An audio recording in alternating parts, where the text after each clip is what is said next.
Assalamualaikum warahmatullahi wabarakatuh. Saya Alfian Ponesiliono Satrio Laksono dari Fakultas Ilmu Komputer. Bagaimana perkembangan e-sport di Indonesia?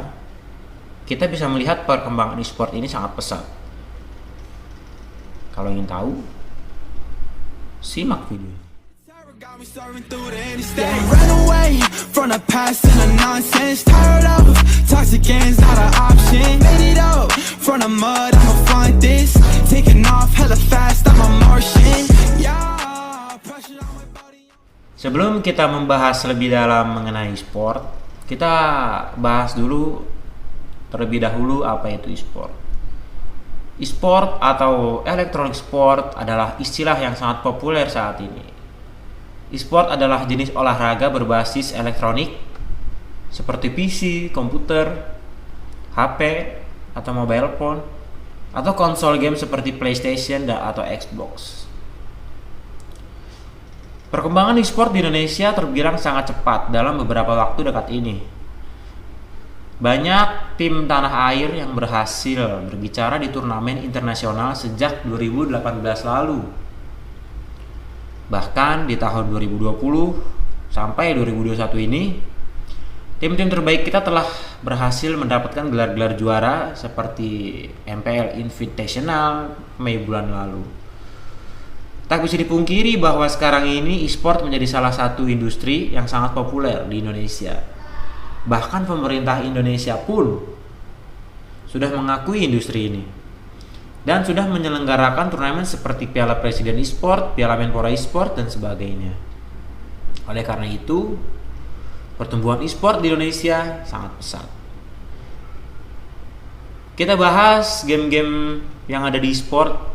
Banyak genre dan detail game e-sport yang dipertandingkan di seluruh dunia dalam format turnamen dari skala kecil sampai kejuaraan dunia. Nah, kita kenali satu persatu mulai dari genre dan bervariasi game yang ramai dimainkan oleh para profesional gamer atau atlet e-sport. Yang pertama ada MOBA. MOBA adalah game yang mengadu dua kubu atau dua tim untuk memperebutkan atau menghancurkan objektif utama milik lawan untuk memenangkan pertandingan. Contoh game MOBA ini seperti yang kita tahu Mobile Legends, League of Legends, Dota 2, Arena of Valor, dan sebagainya. Dan yang kedua ada FPS. FPS juga salah satu genre yang populer. Sama seperti MOBA, game ini juga biasanya mengadu 5 orang melawan 5 orang. Bedanya, FPS punya objektif lebih variatif ketika kita berada di kubu berbeda. Dan FPS lebih ke arah menggunakan senjata api. Contoh game FPS ini Call of Duty, Valorant, Point Blank, Counter Strike, dan lain-lain. Dan yang ketiga ada sport dan racing. Seperti namanya, game ini mengangkat tema olahraga konvensional seperti balap motor, sepak bola, atau basket menjadi kompetisi elektronik. Contoh game sport yaitu NBA, FIFA, Pro Evolution Soccer, dan lain-lain. Dan game-game yang dikompetisikan di e-sport adalah game-game yang kompetitif, ya, yang benar-benar mengasah skill, ketangkasan, dan kerjasama tim dan sebagainya. Industri e-sport semakin berkembang di Indonesia. Pada tahun 2018 muncul turnamen dengan hadiah yang sangat besar di Indonesia bernama GESC Indonesia Minor. Ajang ini menyelenggarakan turnamen Dota 2 yang saat itu menjadi game MOBA PC sangat populer di Indonesia. Tak tanggung-tanggung, hadiah yang diberikan mencapai 300.000 US dollar. Kemudian di tahun 2019 juga ada lagi turnamen yang memberikan hadiah yang sangat besar, yaitu Mobile Legends Professional Liga. Monton selaku developer dari game Mobile Legends meningkatkan total hadiah kepada pemenang dari Mobile Legends Professional Liga season ketiga. Mobile Legends menjelma menjadi game yang sangat populer dalam 2 tahun ke belakang dan telah membuat industri e-sport semakin berkembang dan pesat. Dan juga game lainnya seperti PUBG Mobile dan Free Fire juga telah banyak dimainkan oleh gamers Indonesia. Orang-orang tidak hanya bermain game dengan tujuan hiburan, tapi juga mendorong untuk terus mengasah skill mereka untuk memenangkan pertandingan dan juga berkompetisi dengan player lain. Hal inilah yang membuat e-sport semakin menjamur dan para peserta yang ikut dalam turnamen juga semakin banyak. Dan juga e-sport ini didukung langsung oleh pemerintah. Perkembangan e-sport juga tidak lepas dari peran pemerintah Indonesia yang telah menyediakan wadah bagi para atlet e-sport. Tujuannya tidak lain yaitu supaya mereka bisa memberikan prestasi terbaik untuk Indonesia, yang dimana sekarang sudah banyak kompetisi-kompetisi e-sport baik dalam negeri atau di luar negeri. Misalnya turnamen Piala Presiden e-sport dan Piala Menpora e-sport. Ada juga M3 World ya, atau Dota internasional dan sebagainya. Industri e-sport semakin terkenal karena industri ini bisa digunakan untuk sarana promosi. Dengan begitu, masyarakat akan semakin sering mendapatkan informasi seputar e-sport. Sekarang sudah banyak perusahaan yang melirik e-sport untuk meningkatkan brand mereka. Hal ini tentu saja sangat bagus untuk meningkatkan pendapatan mereka. Investornya akan bertambah dan ekosistemnya juga semakin tumbuh.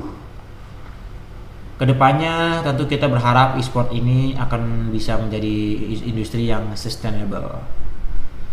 Industri e-sport membawa angin segar untuk ekonomi dan penyerapan tenaga kerja. Walaupun masih menjadi pro kontra terhadap keberadaan e-sport di Indonesia, namun tak dapat dipungkiri industri e-sport ini telah banyak membuka lapangan pekerjaan baru di sektor industri kreatif yang berimbas keuntungan terhadap sektor ekonomi yang tidak sedikit untuk Indonesia.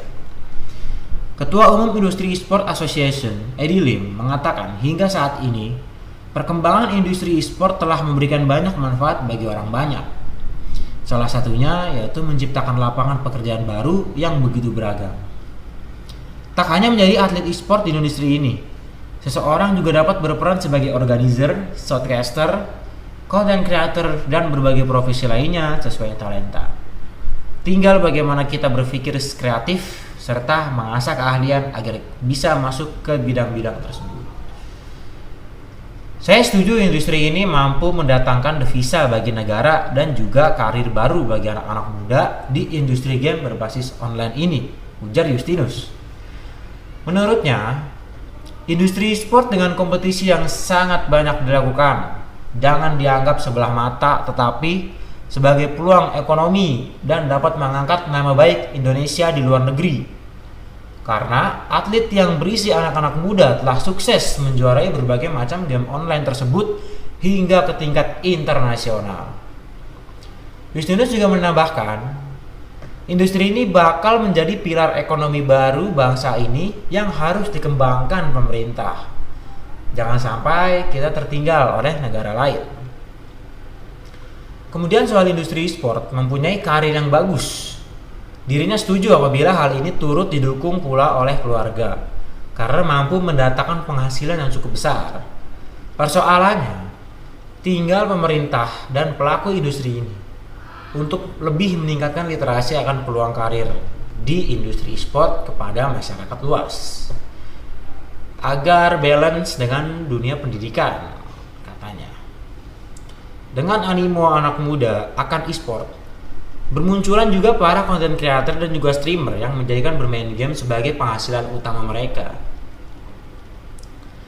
Bermodalkan smartphone, para streamer bisa menghasilkan jutaan hingga ratusan juta rupiah dari kontrak dengan aplikasi streaming dengan hanya bermain game PUBG Mobile saja.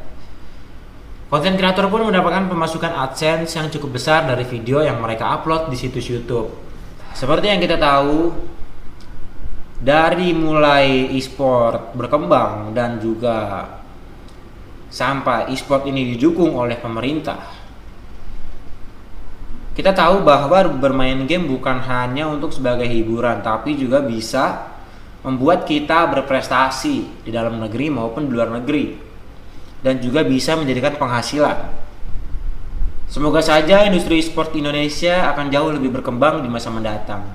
Meski saat ini dunia tengah berada di masa pandemi, tak ada salahnya kita mengharapkan lebih banyak orang akan mengenal e-sport lebih dalam lagi. perkembangan e-sport di Indonesia 2021 dan tahun-tahun berikutnya akan meningkat pesat.